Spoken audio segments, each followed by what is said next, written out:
Hi everyone, this is presentation 4, chapter 4. In this presentation we'll be talking about generation of variates from standard distributions. My name is Faris and I'm in the group with Brianna, Jenni, and Michael.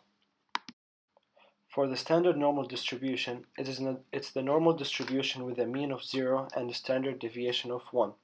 It is frequently used and that it has its own notation.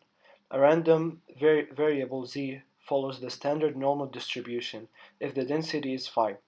It's very easy with a standard normal to show the expectation and variance of z and r 0 and 1. The normal distribution is useful because of the central limit theorem.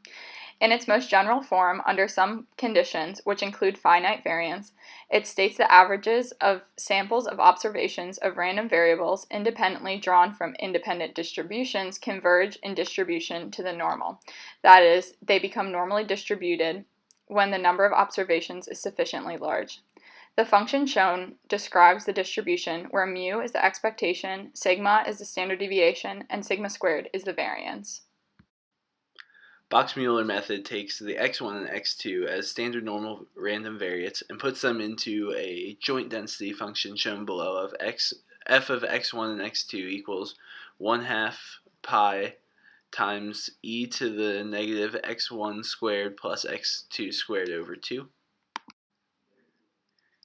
In order to transform this to polar coordinates that fit the Box-Mueller method, we define x1 as r cosine theta and x2 as r sine theta. Using these new variables of r and theta, we can create a new density function that is shown below. Once converted to polar coordinates, r is on support from 0 to infinity and theta from 0 to 2 pi. The two random numbers used are r1 and r2. We can invert between Cartesian and polar coordinates as seen below.